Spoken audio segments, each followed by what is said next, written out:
Good afternoon. Today I'm speaking to hospital administrators, healthcare leaders, and policymakers, and those who play a critical role in shaping the environments where nurses practice and the patients receive care. The issue I want to address is nurse staffing ratios, specifically whether healthcare systems should implement mandated minimum nurse to patient ratios. This is not just a workforce issue, but rather it's a safety issue, a financial issue, and of course, an ethical issue that directly impacts the quality of care in our healthcare systems. I strongly support implementing mandated minimum nurse staffing ratios, while still allowing flexibility for patient acuity and clinical judgment.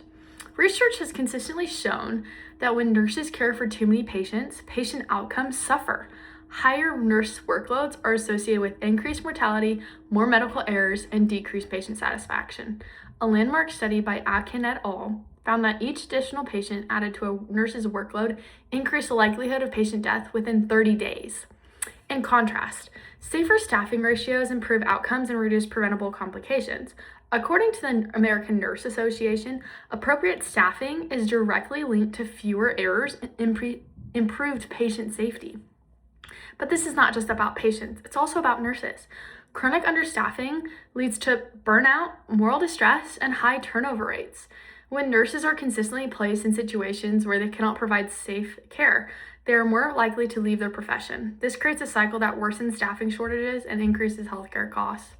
However, I recognize that many hospitals, administrators, and policymakers oppose mandated staffing ratios. Their concerns are valid.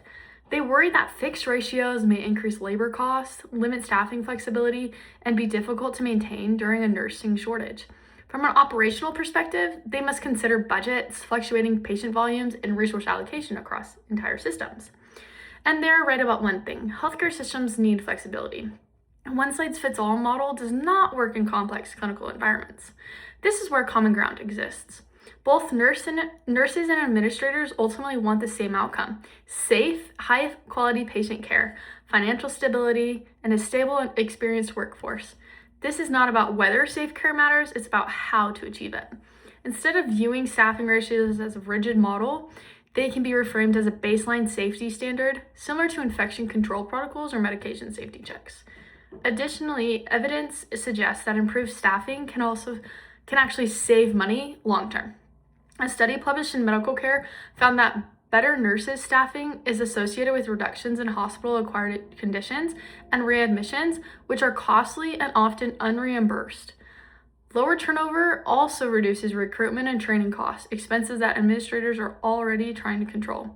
A second study in The Lancet demonstrated that improved nurse staffing levels were significantly associated with reduced patient mortality across multiple countries. These findings suggest that staffing is not just an ethical decision, it's also a financial responsibility. To address concerns about rigidity, I propose what we like to call a hybrid solution, or a hybrid approach. Establish minimum safe staffing ratios as a baseline, allow acuity-based adjustments depending on patient needs, and incorporate nurse input into staffing decisions. This approach balances safety with flexibility and ensures that policies are both practical and effective. In conclusion, safe nurse staffing ratios are not just a policy preference, they are a moral and clinical necessity. They protect patients from preventable harm, support nurses in delivering quality care, and strengthen the healthcare system as a whole. While concerns about cost and flexibility are valid, the evidence shows that investing in safe staffing leads to better outcomes for both the patients, the nurse, and third, the organization. As future nurses and healthcare leaders, we have a responsibility to advocate for our policies and uphold safety and dignity and quality care. Safe staffing ratios are one of the policies. Thank you.